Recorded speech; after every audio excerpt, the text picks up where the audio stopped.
जय श्री कृष्णा। राधे राधे। राधा कृष्णा भक्ति चैनल में आप सभी का स्वागत है। आज की वीडियो में हम जानेंगे कि यदि हम रोज घंटी धोते हैं सुबह सुबह तो क्या होता है। कहीं हमसे कोई पाप तो नहीं हो रहा है। आखिर घंटी सुबह सुबह धोने से दोष क्यों लगता है। घंटी धोने का क्या नियम होता है। शास्त्रों में आखिर क्यों कहा गया है कि घंटी को ना धोएं, दीपक को धोएं ना। कैसे धोएं दीपक को। बहुत महिलाएं की आदत होती है कि सुबह स्नान करने के बाद सबसे पहले वह घंटी और दीपक थाली को ही साफ करती है। परंतु क्या ये सही है। क्या इसे धोना उचित होता है और धोना भी चाहिए तो किस प्रकार से धोना चाहिए। तो घंटी, शंख और भगवान के प्लेट ये बड़े ही मायने लगते हैं हमारे जीवन में।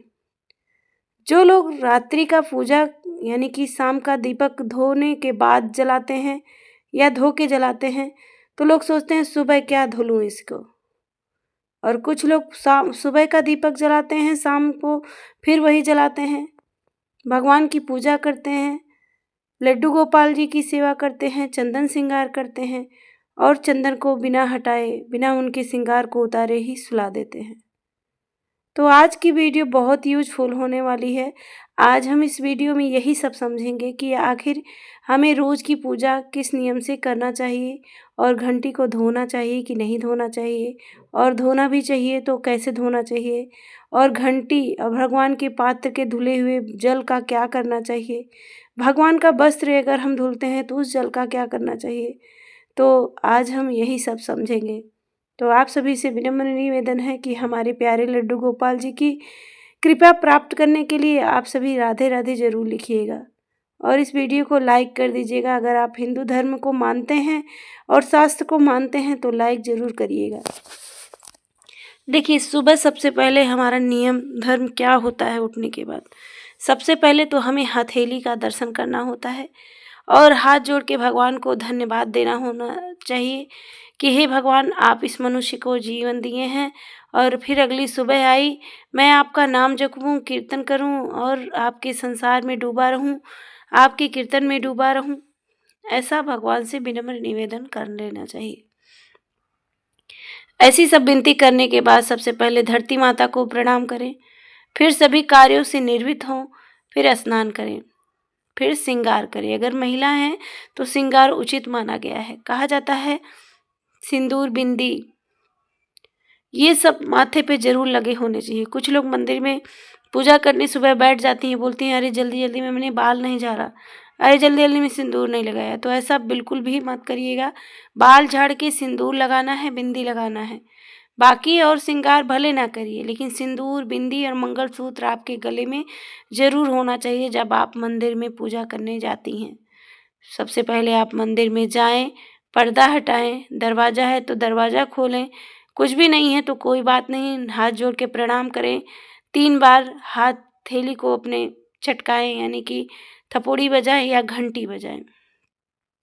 बजाने के बाद अपने लड्डू गोपाल जी को भी जगाएं। अगर हैं लड्डू गोपाल, नहीं है तो कोई बात नहीं, सभी देवी देवता से आप बोलिए उठिए प्रभु आपकी सेवा करना है, तो एक हाजिरी हो जाती है। फिर हम सब पात्र को लेते हैं, जितने भी भोग लगाए हुए पात्र रहते हैं, घंटी रहता है, दीपक रहता है। अब आप लोग कहेंगे कि फिर धोने के लिए आप बोल रही, तो अभी बोल रही थी कि नहीं धोना है। देखिए, अगर आपको मैं रोज रोज एक ही पात्र में भोजन दूंगी तो क्या आप खाएंगे, भले ही वो साफ सुथरा हो। मान लीजिए मैं रात को भोजन करती हूँ और खूब अच्छे से पोंछ पोंछ के खाती हूँ, प्लेट में एक भी दाना लगा हुआ नहीं है, फिर मैं उसे वैसे ही रख देती हूँ, तो फिर अगले दिन देती हूँ आपको, तो आप खाएंगी? नहीं खाएंगी।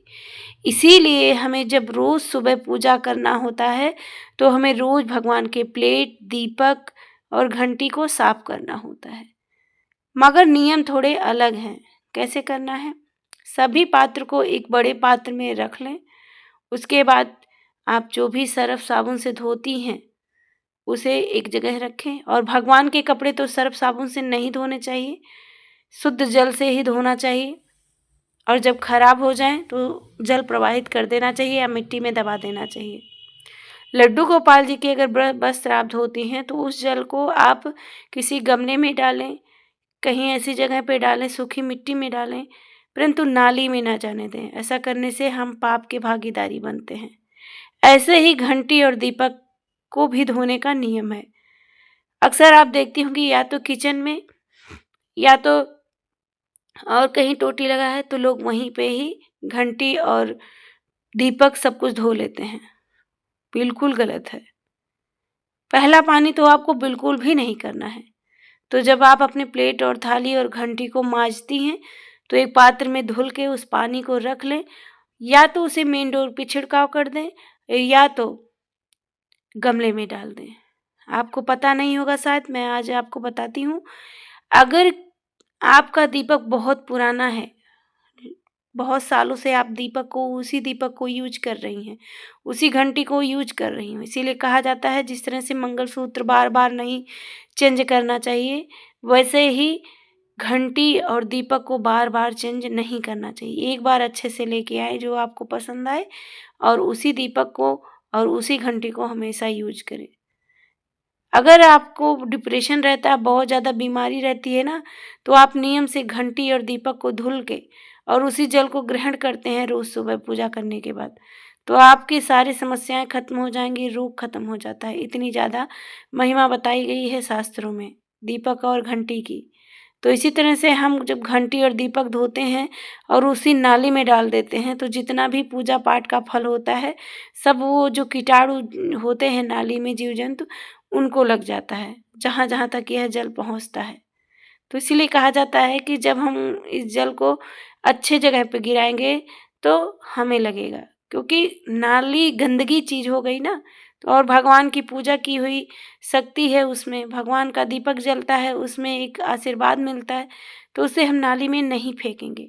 तो इसीलिए आप एक पात्र में धुल लें और उस पात्र के जल को अपने मेन डोर पे छिड़काव कर दें, गमले में डाल दें, तुलसी में डाल दें। ऐसा करना बहुत उत्तम है। अगर आप सर्फ साबुन से अपने बर्तन को धुल रही हैं, राख से नहीं धुल रही हैं, मिट्टी से नहीं धुल रही हैं, तो आप तुलसी में सर्फ साबुन वाला पानी नहीं डालिएगा, वैसे ही कहीं सूखी मिट्टी पे आप गिरा दीजिएगा। अगर आप फ्लैट में रहती हैं, कहीं ऐसी जगह रहती हैं, रेंट पे रहती हैं जहाँ पे ये व्यवस्था नहीं है, कोई बात नहीं, आप किसी पात्र में जल रखी है ना, तो आप ऐसी जगह गिराइए जहाँ पे नाली ना हो, या नाली का गंदगी वाला पानी, लेटरिन बाथरूम का पानी जहाँ पे इकट्ठा होके जाता हो वहाँ पे ना जाए।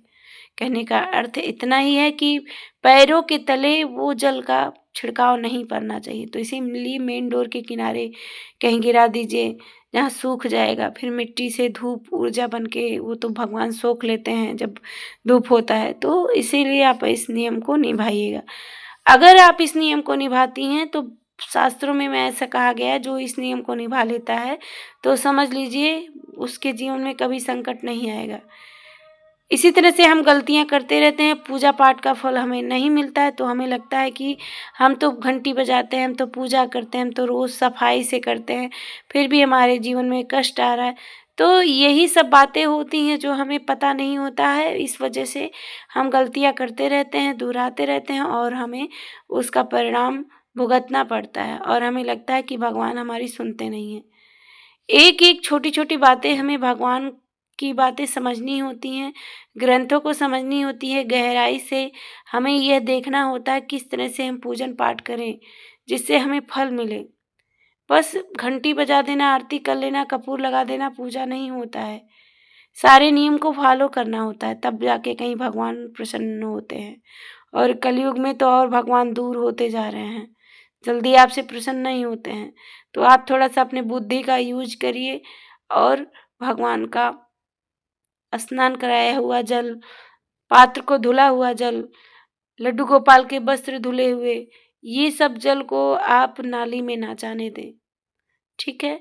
तो इस बात को आप ध्यान रख के अगर करेंगी तो आपके घर में धन वृद्धि होगी और आपके घर हमेशा चमकते रहेंगे।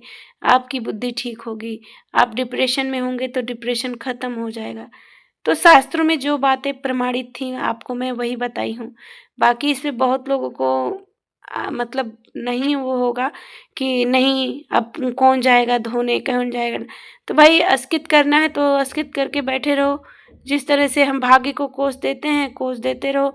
इसी तरीके से हम जब अपने कर्म को थोड़ा सा करते रहेंगे ना, अस्कित नहीं करेंगे, तो हमारा भाग्य चमकेगा। फिर लोगों को लगेगा अरे ये तो बहुत कम मेहनत कर रहा है फिर भी इसको सफलता मिल रही है। तो आपके अंदर क्या क्या है, आप उसे कैसे कैसे कर रहे हैं, ये आप ही जाने। लोगों को छोड़ दीजिए, वो तो ऐसे करती हैं। कुछ पूर्व जन्मों के कमाई रहते हैं जो कुछ लोग बुरा करके भी सुखी रहते हैं, और ये तभी तक रहेंगे जब तक उनके पाप के घड़े और ऊपर नहीं आ जाते। तो इसीलिए किसी को देखा देखी ना करें। उनके पूर्व जन्मों के कर्मों का फल भी उनको सुख देता है, और इस कर्म में जो कर रहे हैं इसको भी भोग के जाएंगे। इसीलिए अपने कर्म पे, अपने विचारों पर ध्यान दें। तो मिलते हैं अगली जानकारी के साथ। अगर ये जानकारी आप सभी को अच्छी लगी होगी तो राधे राधे ज़रूर लिख दीजिएगा। मिलते हैं अगली वीडियो के साथ, तब तक के लिए नमस्कार। जय श्री कृष्णा, राधे राधे।